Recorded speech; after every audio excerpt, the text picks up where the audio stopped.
My name is Elizabeth Forbes, and I'm directing Sense and Insensibility. It has nothing to do with Jane Austen's book. It is about the senses plus intuition and how they deal with their person dying.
Dying, isn't he?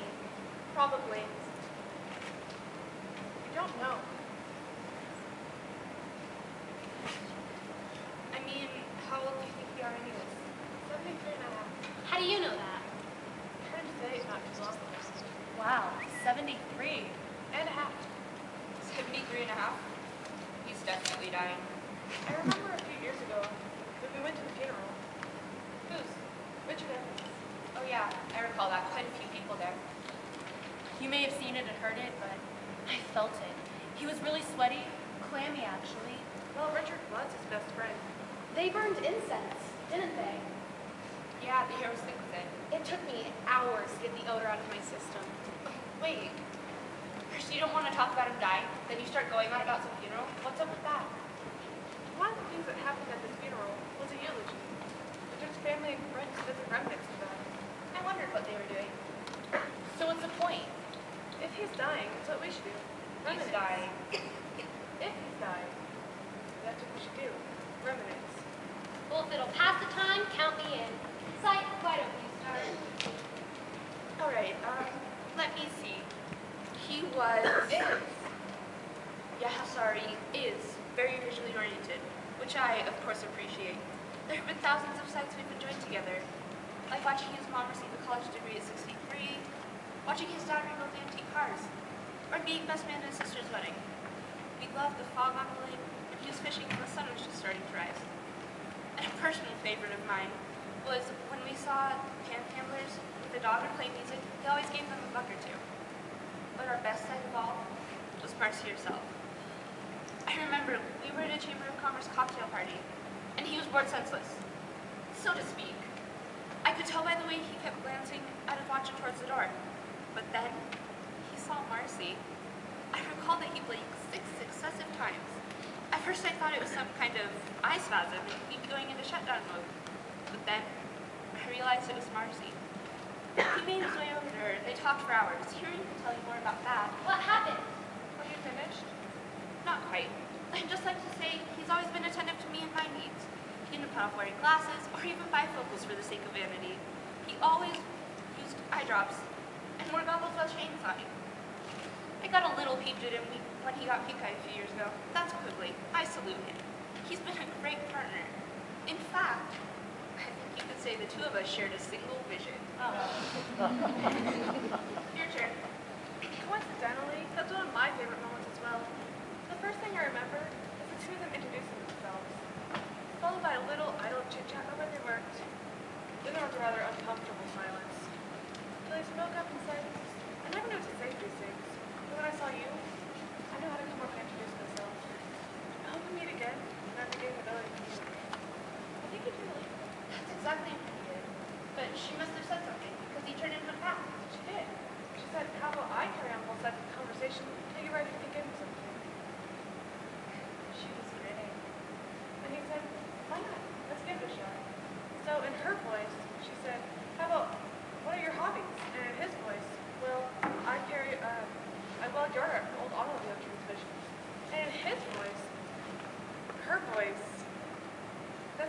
interesting. Tell me about it.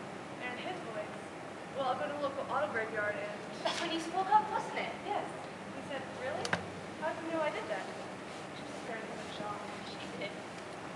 She said, really? No, he replied. The only time I ever enjoyed welding was watching the opening scene from Flashdance. Neither of them spoke for a moment. God, She was spooky. she said, you want to go get a drink? I replied, I don't drink. She eyed him closely. And said, yes, I do. He said, you're right, I do. Where'd they go? A bar in the hotel. They were in a back room with a little electric candle on it. She ordered a glass of white wine, he ordered a Mai Tai. She said, you like those things? He replied, not usually. But I bet I'm not enjoying it. I remember that drink. So sweet. He was right. He enjoyed it. I also recall the end of that evening when we kissed. A whole different taste sensation. I'm sure. Oh yes, what a transcendent kiss that was. After the kiss, she said, I hope you're not expecting a one-night stand. And he said, I was thinking more like 5 or 6. But sent him off. It didn't happen. Not that night anyway. There definitely were a few more kisses. Oh yes. Anything to add? Yeah. This is awkward, but I have to do it. We all know Marcy died 2 days ago, right? The only taste we had for 2 days was salt. Tears. Yeah, and then there was the scotch. Blurry vision. The place smelled like a sty. I bet he didn't bathe or clean up for a week. He didn't. God, what are we doing? Religions are supposed to celebrate the good times. I have an idea. Since we've already heard from sight and hearing and a little from taste, and each of their remembrances included both of them, maybe the rest of ours should. Include him and Marcy. Show of hands. Everyone agreed? Great. Taste, anything to add? Yes, he loved the meals they made together, like chicken enchiladas or lasagna, especially with a glass or two of wine. But I think our all-time favorite taste experience was their Italian wedding cake. You would not believe the oral sensation. My God, the flavors! Pineapple and coconut and pecan cream cheese frosting. I'm sure a lot of it had to do with how happy he was. But I wouldn't trade places with any of you at that moment. It was heavenly, pure rapture. Your turn. Like taste, I also remember the meals they prepared together. Also, freshly ground coffee and homemade bread baking and fresh cut flowers. I think Marcy should brought them in. It was Marcy. The aromas were intoxicating, which seems odd. I mean, we'd smelled freshly ground coffee and bread baking and flowers plenty of times in the past. Why should these scents be so poignant now? I believe taste is right. All of our sensations were heightened when the two of them were together, simply because they enjoyed being with each other so much. And of course, our best scent of all was Marcy herself. So, I'd just like to thank the two of them for years of olfactory pleasure. What? Your turn. So, touch. I don't suppose you have any memories of the two of them? You know, involving the sensation of touch? As in mutual groping or midnight passion or afternoon delight or... Really? How rude. Hey, just because I am taste doesn't mean I have any. You want to hear my memories of their intimate moments? Is that what you're waiting for? We all have our own perspective that yours may be the most powerful. Well, all I'll say is that modesty forbids. Not serious. Sorry, I don't believe in kiss and tell. We know about the kissing. It's not the kissing we're asking about. I had no idea you were such a prude. Whether I'm a prude or not has absolutely nothing to do with it. These were private moments. We should honor that and keep our individual memories to ourselves. Out of respect. Out of respect? Yes, he's dying. Or have you all forgotten that? I'm sorry. I will say that Marcy's touch could do wonders. Once he burned his arm. I remember that. He lurched against the stove.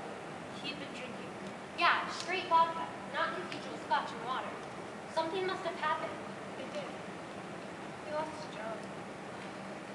I wondered what the layoff and his meeting in the boss's office was about. Yeah. Anyway, Marcy must have come home about then. She did. She put some salve on the burn. Just held it for a while. I still remember how comforting it felt. He kept saying he kept apologizing, saying he let her down. She said that'd be impossible to get through this better and She was right, of course. She usually was. A difficult time for them, no doubt. My point is, their lives were filled with tenderness and affection, tactilely speaking, which I found incredibly satisfying and fulfilling. And although I refuse to be graphic or specific, I will say that their romantic moments were absolutely splendiferous. Splendiferous? Yes, make up your own superlative. They all apply. What? What is it? Intuition. About what? Has something happened to him? No, intuition. It's intuition. What's going on? You mean you don't know? I thought you knew everything. A little defensive, aren't we? He's dying. Dying. Yes, damn it, dying. I don't think so. What? How can you know? Call it a sixth sense. Well, you're wrong. I've been shut down for 3 hours now. No sensations, no stimuli, no Nothing. And he's 73 years old. and a half. Would you stop it with a half? Well, obviously something's amiss, but it doesn't feel like death. I always thought your powers were overrated. And yours aren't. Just because see is a synonym for understand doesn't mean you've got wisdom under lock. There's sight and there's insight, pal, and you've got the first one. Hey, this isn't getting us anywhere. You don't think he's dying? Why not? You kidding? She doesn't know. That's the way she works. Seat of them hands. She doesn't need proof or reason. She just says whatever pops into her head and everyone's supposed to go along. Please, both of you. No, she's right. I never know why exactly. I just know. And you're not always right. But most of the time, I am. But what you're really saying is that there's no way to be 100% sure? With certainty? No. I'm sorry. I wish I could do more. I'm sorry. I shouldn't have been so snippy. We're all a little immature. It's easy to forget what it's about. Being the vote. Well, what were you doing to pass the time? We each gave a short eulogy. Eulogy? Yeah, our favorite memories of him. Memories? Yeah. I've got it! Oh no, a eureka moment. What? An intuition, of course. Can't you turn those things off? We should listen to anything that could help. Okay, I'm sorry. What have you got? Memories. Could you take that a bit further? What if each of you says what your last memory of him was? What good will that do? If we know his situation, then we'll know ours. All right, not done. Let me think. Last thing. We were in the bathroom, looking in the mirror. God, his appearance, it was awful. He went to the medicine cabinet and did something, didn't he? He grabbed a bottle. It was smooth and round. We unscrewed the lid and dumped a bunch of small pellets in his hand. They smelled chalky, like aspirin. That's right, they were aspirin. He closed his eyes once he had them on And his swallowed hands. them, whole, with a couple of gulps of water. What, are you sure? I'm sure. Oh my god, I had no idea. You haven't been listening, which is ironic. He overdosed, he's dying. But she told him. Specifically told him. What? What'd you tell him? That he had to keep on in his life. For her. She made him promise. She was dying. He didn't promise her anything. He never promised her. Never. I know. Yeah, well, he broke this one. I have to say that doesn't say much for your powers. I thought he was dying. In trouble. But it still doesn't feel like. God, it's only a matter of moments, isn't it? Well, it hasn't happened yet. Maybe if each of us just focus harder, then we can maybe figure out where we are. Don't you get it? We've had nothing. That's what alarmed us in the first place. Well, now we know he's still alive and on the bathroom floor. Maybe if each of you focus harder. She's right. As long as we're still here, he's still alive.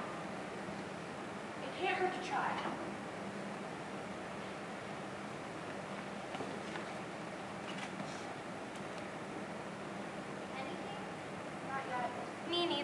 But we can't give up. It ain't working.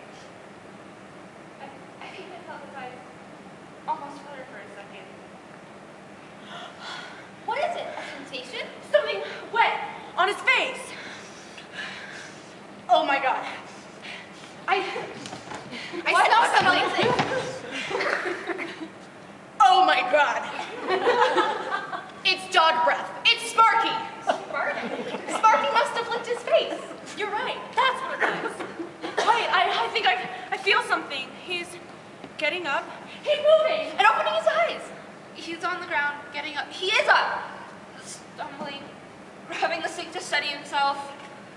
Oh no. Oh God. What is it? What's going on? Puking. Serious puking. You ought to hear it. Never heard such gut-wrapping sounds from him. But he's puking. Thank you. That word would sound so good.